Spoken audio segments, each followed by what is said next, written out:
Imagine going on a trip with your friends, but then all of a sudden, the car broke down and now you're lost in the middle of nowhere. Just when you thought there's no one there to help you, an old man appears all of a sudden who offers food and shelter. Everything seems normal until you discover its dark secret. That's basically what happened in Mermaid Swamp.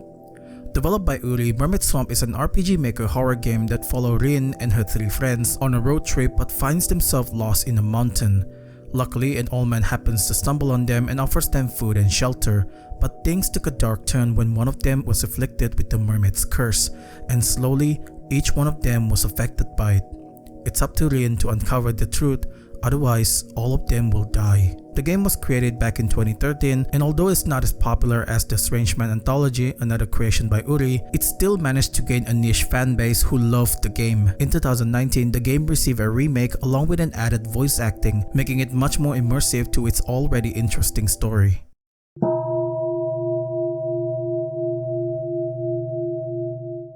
The game begins with Rin Yamazaki dreaming of being underwater. She sees a silhouette of a person and wonders who it is, but before she can do anything, Seitaro wakes her up, much to her annoyance. The two then argues for a little while before Seitaro realizes that the car isn't moving. When he asks Yuta where they are, Yuta just laughs nervously and tells them that they're lost. Frustrated by their situation, Rin volunteers to check the car to see if there's anything wrong with it. But to her frustration, she finds nothing wrong with the car. But just as she's about to get back inside, she notices an old man walking towards them. This old man is Yukio Tsuchida, and he's surprised to see Rin and the others out in the mountains. He asks them what they're doing there, and Rin explained that they're on a college trip but their car broke down and now they're lost. The old man then asks if they have anywhere to stay for the night, and Rin replies that they'll be staying in their car. This doesn't sit well with the old man, who feels pity for them being lost in an unfamiliar place, so he invites them to his house. After putting their bags down, the old man informs them that the dinner will be served later that evening. Until then, they're free to do whatever they like. Rin used this opportunity to interact with the others before exploring outside. While she's busy admiring the huge swamp in front of her, Rin noticed that there's a stone monument with something written on it.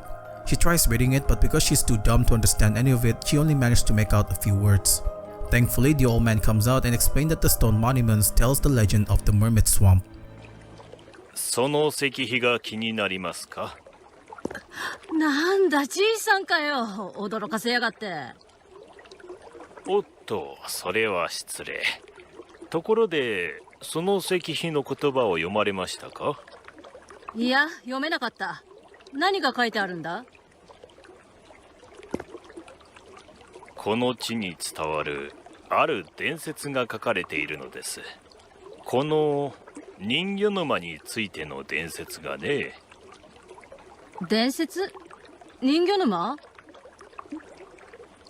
明治の中頃のお話です。私の家はその頃からこの辺りを治めていました。と言っても山々を持っていたというだけですが、当時の当主の息子が山を下ったところの海浜で人魚を見つけたのです。なんかしょっぱなからうさんくせえぞ。まあ伝説ですからね。それでその男は人魚のあまりの美しさに彼女をこの山の家まで持ち帰ったのです。生けすをこしらえてそこに人魚を住まわせました。生けすにはこの沼の水を入れていたそうです。だが海で暮らす人魚に沼の水が合うわけもなく、人魚はだんだんと衰弱していき、醜く変貌していきました。透き通った肌は膨張し、鱗は剥がれ落ち、鈴の音のようだった声は獣のように枯れていったのです。やがて人魚はおぞましい姿へと変わり果て、死んでしまった。人魚の恨みはよほど深いものだったのでしょう。この付近の村では次々と若い娘が消えていった。皆は人魚のたたりだと噂しました。そうしてここに人魚を弔うための石碑が建てられたのです。 A pretty fascinating legend. Surely this won't come to haunt us, right? During dinner, while everyone is happily eating their meal, Yuka for some reason doesn't feel like eating. She told everyone that she's tired and excused herself because she might have gotten a cold. And that seems to be the case because the next morning when Rin tries to wake her up, Yuka tells her that she's feeling cold and wants to rest a bit longer. Rin, being a good friend, let her rest and leaves to find the other. She finds both of them in the living room discussing how they're going to leave since they still haven't fixed the car. While they're pondering other ways to get out of there, the old man greets them and asks what's wrong. They explain their situation and ask him if they can stay a bit longer. The old man tells him that he doesn't mind them staying at his house since he'll be out of town for a few days and would love for someone to look after it. Either this old man has gone senile or he's just too damn nice. Because think about it, who would trust a complete stranger, let alone a group of people they just met, to watch after their house while they're away on a business trip? Something's up here, and it won't be long before things quickly go from bad to worse.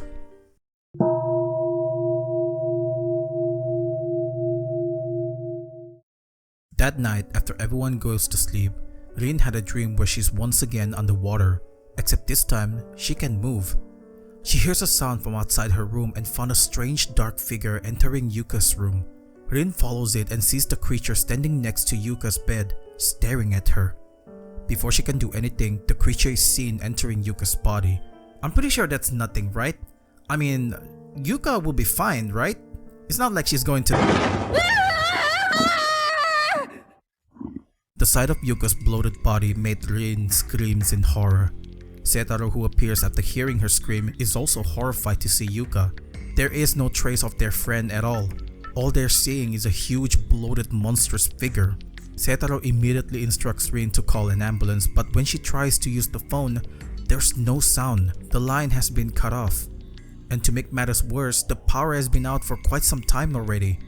Unwilling to give up, Setaro tries to get help from a nearby village but with no luck since the dense forest makes it hard for him to see where he's going. Not willing to get risk getting lost in it, he has no choice but to return to the house and think about their next move. Since Yuka isn't in a terrible condition at the moment, Setaro suggests they search for a map so they'll know where they're going.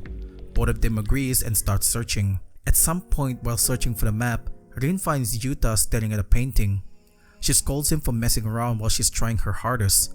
Yuta apologized, saying that he was searching for the map, but for some odd reason, the painting in this house intrigues him. Rin scolds him again, telling him that it was a dumb excuse and warns him to stop playing around. She then heads upstairs where she finds Setaro in the study room. Here, she expressed her concern for Yuka, but Setaro reassured her that she's fine and she should focus on finding the map. Remembering that Yuta was oddly intrigued by the painting in this house, she asked Setaro to explain what the painting meant. Setaro explained that all the paintings in his house depict Ophelia. Ophelia, for those who don't know, is a character in William Shakespeare's drama Hamlet. She tragically died by drowning. Interesting. The house is full of this painting. It's almost as if there's an underlying message here. Or maybe a foreshadowing perhaps? After searching through the second floor and finding nothing except some old documents about fermentation, Rin decided to go downstairs to check on Yuta. Once again, she found him staring at the painting. She scolds him again, but instead of responding with anything else, he only said sorry and walked away. This clearly bothered Rin, who chased after him and asked what was wrong, but Yuta ignored her. She concluded that the pressure might have gotten to him, which explains his strange behavior. Resuming her exploration, Rin found a locked door on the second floor, and using the hair clip as a lockpick, she enters the room. Inside, she found a pot containing the key to the master's room. Since there's nothing more for her here, she exited the room just in time for Setaro to call her name. He handed her a lantern since it was about to get dark and they could use some light. He also told her to pass the other one to Yuta, but that soon turned out to be a bad idea since Yuta was doing this.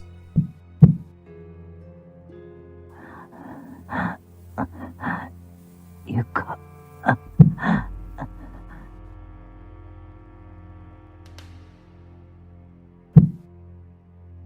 Disgusted by what Yuta was doing, Rin left the lantern outside and went to bed. However, she couldn't fall asleep because she's worried about Yuka. Unable to wait until the next morning, Rin decided to continue her exploration, hoping to find the map.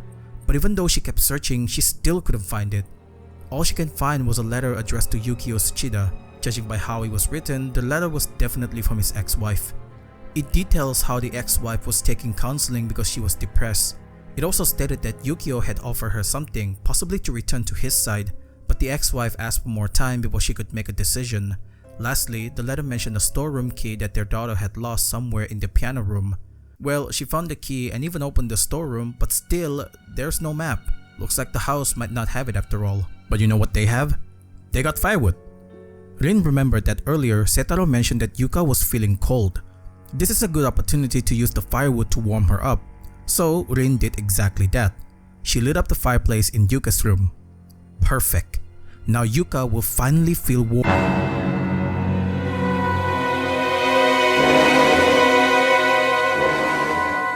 Wait, really? She died because of that? You can't even trust the choices in this game. No, all jokes aside, Mermaid Swamp implements a choice system, but instead of it being used to show a character's senseless death, it shows us what ending we can get by which character died and survived. Very typical of this kind of RPG Maker game. Anyway, since Rin didn't find anything useful in the storeroom, she decided to explore the second house. She was about to go there but was stopped by Yuta, who for some reason began to exhibit strange behavior. He started being aggressive and forceful, telling Rin to go to bed while he went to check the old house. This isn't like him at all. The Yuta she knew was a calm and sometimes playful person. This is not like him at all. She wanted to argue, but since it's late at night, Rin didn't want to disturb anyone, so she reluctantly agrees and went to bed. But not before she plays a prank on Setaro, because why not? That night, Rin dreamt of being underwater again, except this time she was witnessing two children playing in the piano room. The scene then changes to the children listening to their grandmother telling them the legend of the Mermaid Swamp and its curse. The same story Rin had heard from the old man and Setaro, only this time she got to hear more about the curse. Apparently, the mermaid curse won't affect their family, but will affect any outsiders, just like what's been happening to Rin and the others. The next morning, when Rin went to check on Yuka, she saw Yuta coming out of her room. Considering his strange behavior before, Rin was worried that he might have done something to her, but luckily nothing bad happened to Yuka. Feeling relieved, she woke up Setaro and the two had breakfast. After they finished, Rin continued her exploration to find the map. This time, she went to the old house. She entered the study room where she obtained a wind-up key, but then the stool she was using suddenly lost its balance, causing her to fall.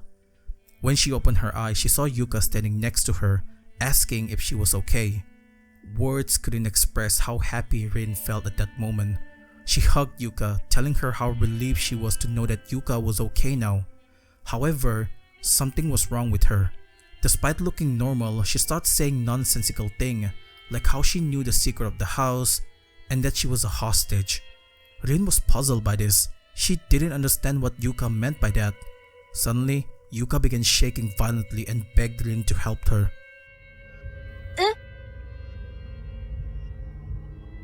Rin, お願い、助けて。寒いの、苦しいの。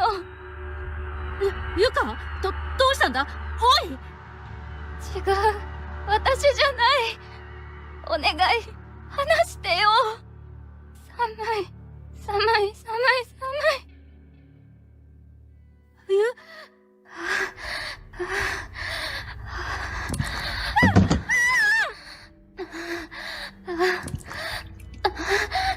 逃げないで、助けて。返して、返して、返して、返して。ゆか。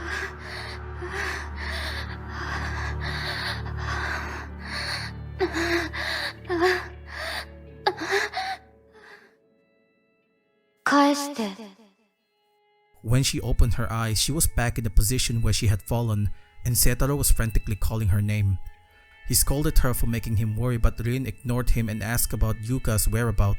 Setaro replied that Yuka was still in bed and told her not to worry too much, urging her to resume the search for the map if they ever wanted to get out of there. On her way to the second floor, she found a bottle of acid and a gaping hole that prevented her from entering a room. Initially, she hadn't planned on entering that room, but as she was leaving, she felt as if someone was watching her, and it was coming from that room. Whatever it was, she was determined to find out. Using the bottle of acid on the nail, she managed to remove the wooden plank from the barred door. This allowed her to make a makeshift bridge. When she entered the room, the phone suddenly rang. But that's impossible. As far as she remembers, the phone lines were cut off. There's no way they could call anyone, let alone receive a call, so why is it ringing? With a trembling hand, Rin picked up the receiver and heard a familiar voice. もしもし助けて。ゆかおいゆかなのか Before she could say anything, the line went dead. Rin immediately rushed back to Yuka, worried for her safety, and she had every right to be, because as soon as she entered Yuka's room, she saw Yuta standing next to her bed, silently watching her. Rin told him to get away from Yuka, but Yuta insisted that he was there to help her. Considering his disturbing behavior since yesterday, something didn't feel right, and Rin wasn't about to take that risk.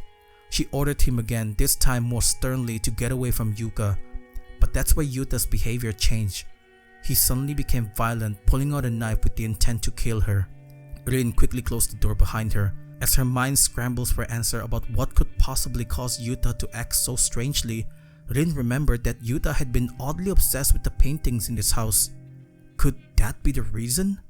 She has no time to consider other possibility as Yuta broke out and is now chasing her. All she knew now was that she has to destroy all the painting in this house and hopefully it will save him. A chase sequence happened that took her around the house where she destroys all the painting and eventually ended in the old house. As Rin destroyed the final painting, she heard a loud groan and the sound of the knife dropping on the floor. The sound was loud enough that Seitaro hurried downstairs to see what happened. He then carried Yuta back to the main house and put him to bed before questioning Rin what happened. Rin told him everything that happened, but the skeptical piece of shit dismissed it as nothing but stress. As they argue, Yuta woke up and greeted them normally. Rin then angrily asked him the reason why he's trying to kill her, but Yuta looked at her with a puzzled look and told them that he didn't remember doing any of that. The last thing he remembered was looking for a map before completely blacking out. At this point, Seitaro doesn't know what to say. He told Yuta to rest while they figure out stuff. At the living room, Rin proposed a crazy suggestion. She volunteered to go out to seek help, which Seitaro immediately denied because of the heavy fog outside, which limit their visibility. However, Rin is not the type that would listen, and after Seitaro goes to the old house, Rin immediately went out. She figures that if she just kept walking, eventually she'll end up in the village. But this is a bad idea because Rin ended up being lost in the forest instead. And to make matters worse, her mental state is getting worse to the point where she hallucinates Yuka's ghostly figure. The pressure was too much that Rin just collapsed, unable to continue due to pressure and anxiety. We then see Seitaro frantically searching for Rin. He had a feeling that she wouldn't listen and would go off on her own, and he was right to trust that instinct, as Rin was nowhere to be found. This led to one conclusion: Rin had gone out despite his warning not to. Seitaro immediately heads out to find her. While searching for Rin, he came across a village, which surprised him since the first time he went out, he didn't see any village at all. He figures this might be their chance to get out. However, all hope of asking for help proves to be useless since the villagers wouldn't even talk to him. Seitaro had no choice but to continue on until eventually he found Rin on the ground, crying uncontrollably. When she saw Seitaro, she immediately loses consciousness. When they got back, Seitaro scolds Rin for being too reckless and disregarding what he told her. He then instructs her to rest while he searched for the map, but Rin thought it was useless since everything that happened was because of the mermaid's curse. She then told Seitaro everything what happened, but Seitaro looked at her like she's mad and dismissed everything she told him, telling her that there's no such thing as a curse. As he's about to leave, Seitaro began exhibiting similar behavior like Yuta. However, he was quick to hide it from her and went out. Rin, on the other hand, kept thinking that the only way out of this is to end the curse. But how? She kept thinking how she's going to do it before realizing that everything starts from the mermaid's legend. So, if she could discover the secret, then there's a chance that they'll survive. With a newfound determination, Rin sets off to find out the secret. She's determined to break this curse. The curse of the Mermaid Swamp.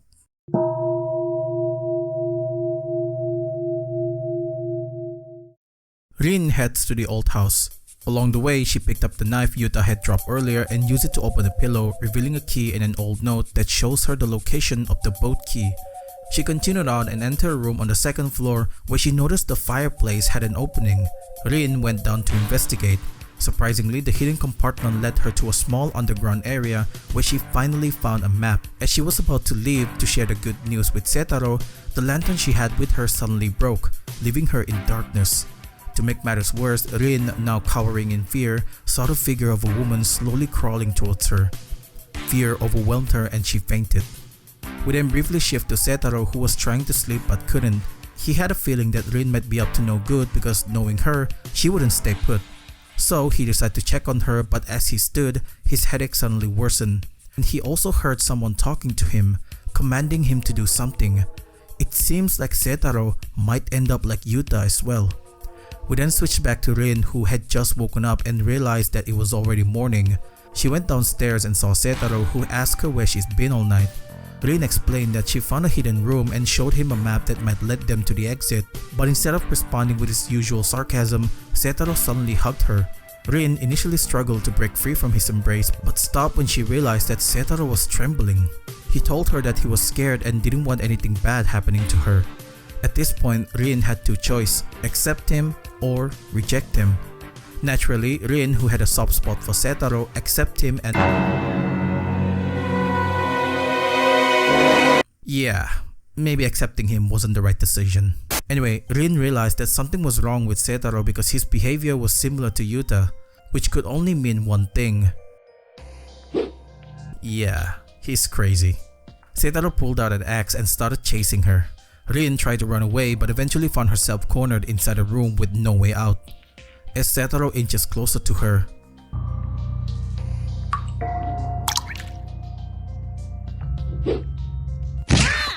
Rin kicked him so hard that it sent him crashing into the door, knocking him unconscious. Sometime later, Setaro woke up and Rin immediately asked him if he remembered chasing her with the axe. Setaro denied it at first but quickly changed his mind after Rin said this. ほほう、呪いなんてあるわけないね。じゃあてめえはあくまで正気で私を襲ったんだな。正気で私を抱きしめたんだな。こっち来いよ。とか言ったのも正気だったんだな。それは。怖いよ。俺のそばにいてくれ、リンタ。って言ったのも全部正気だっつんだな。つまりてめえは私のこと。やめろ。そうだ、これは呪いだ。俺がこんな猿女に浴場するなんてありえねえ。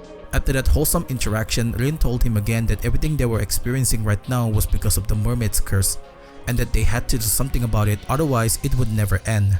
Setaro reluctantly agreed with that logic. Since they were finally on the same page, Rin showed him the map she found earlier. Setaro looked at it and explained what it meant. He gave her a compass and told her how to find the exact location. The place she was looking for was located across the swamp. After pinpointing the exact spot, both of them used the motorboat and went to that place. According to the map, the X mark pointed them to a nearby rock. Rin and Setaro dug the ground next to it and found a manhole that led to an underground secret room. The place looks abandoned, but upon closer inspection, both of them uncovered a horrifying secret. Inside the place, there's 5 tanks filled with 5 bloated corpses. They were bloated beyond recognition, yet somehow perfectly preserved. Setaro finally understood what the mermaid legend was truly about and explained it to Rin. According to Setaro, the mermaid legend wasn't even about a real mermaid. Instead, he theorized that it started with a man from the Tsuchida family who one day found a beautiful girl on the beach and fell in love with her. He speculated that the woman might have been a shell diver kidnapped by the man, who, having never seen such a beautiful woman before, mistook her for a mermaid and kept her in a tank. However, the woman soon died, but the man refused to let her go, keeping her body in the tank until it bloated. To preserve it, the man used a special medicine that prevents germs from decomposing the body. This kept going until to this day. After learning the truth, Rin felt disgusted by the Tsuchida's family tradition of loving corpses and committing necrophilia. However, Setaro couldn't understand why no one had reported them. Rin then recalled the letter she found and told Setaro that the reason they were never caught was because the woman, despite their hatred for the man, couldn't stop them because they were terrified of becoming the next mermaid. So the only thing they could do was create a legend to scare people, especially women, away from this place. Since they didn't find anything there to help them escape, Setaro told Rin they should head back and think of another way. As they were leaving, Rin heard a familiar voice asking her to return them to the ground. That's when she realized the voices she's been hearing all along were the woman's cries for help. They wanted to be buried properly. Rin promised to help these spirits and began thinking of a way. As she was thinking of ways to help them, Rin spotted a box full of dynamite. This gave her an idea. She called Setaro and told him her plan to blow up the underground secret room. Setaro wasn't on board with this idea, but after being persuaded by Rin, he agrees, but warns her that the wires were too short and even if they managed to extend them, they only have 10 seconds to get out. Rin agreed since there was no other option. As soon as the dynamite was lit, they frantically climbed back up just in time for it to explode, burying the bodies. Then, out of nowhere, Rin shed a tear. She didn't understand it at first, but then realized that the tears belonged to the dead girls. They're finally free and thank her for finally putting them to rest. The game then ends with Yuka returning to normal and the old man admitted that he was the reason why they're stuck in this place. He was the one who cut off the power and the phone lines to prevent them from leaving. He even instructed the other villagers to not help them just so they won't leave. The old man did this because he wanted help from someone outside to put an end to his family's tradition, and after so many attempts, he finally succeeds.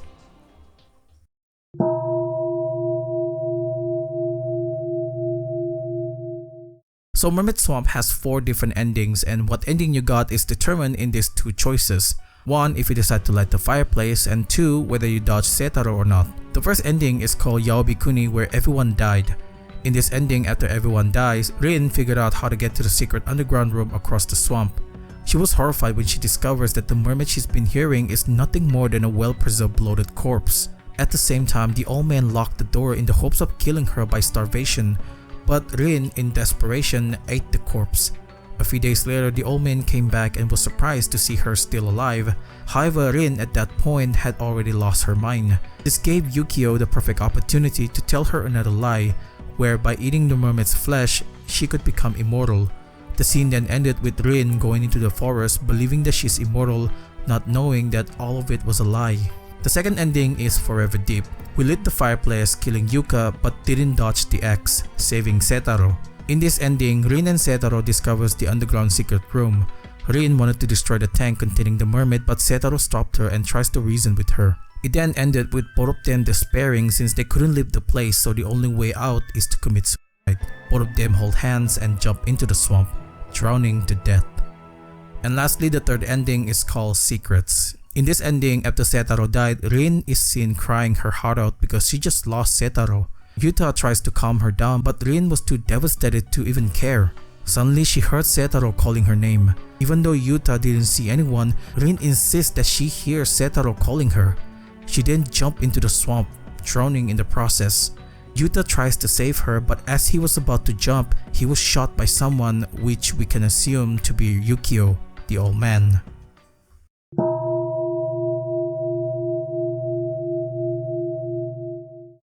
I was initially going to be critical about this game because, to be honest, this is not my favorite game that Uri made. But then I realized that most of the stuff that I'm talking about is pretty much nitpicking, so I'll just say the important things. While Mermaid Swamp is a good game, the story aspect of it feels weak compared to the other games that Uri made.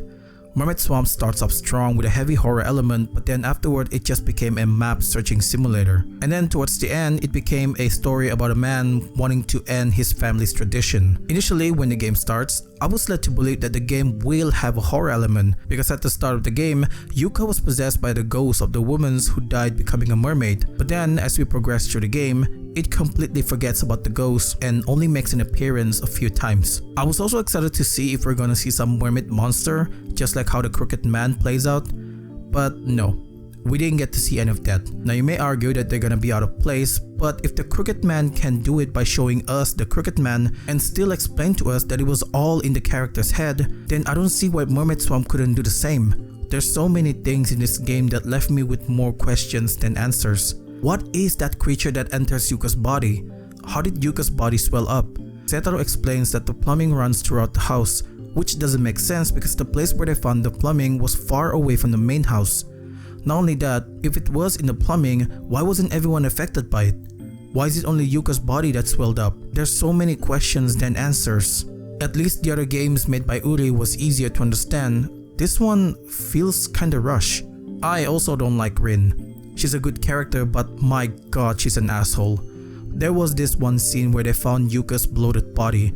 Yuta asked Rin about Setaro's whereabouts. He found out that Setaro was out searching for help, but Yuta, being rational here, told her that they didn't see a car or anyone, so how are they gonna get help? A simple question. And what did Rin reply? "Oh, what do you propose then? You shut the hell up right now or I'll make you." Hello?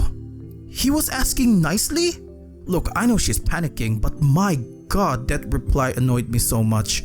That's when I knew I wasn't going to enjoy this character. Thankfully, she's not too overbearing, but if I had to choose which character I like the most in this game, it would have to be Yuta. Anyway, I think it's time to wrap this up. I enjoy Mermaid Swamp. Despite all that complaint I have, I enjoy Mermaid Swamp. To be honest, I think this game is just not for me. If you enjoy my stuff, don't forget to subscribe so you won't miss any more content like this. Like the video if you enjoyed it, and check out my previous video if you haven't yet. That's all. See you.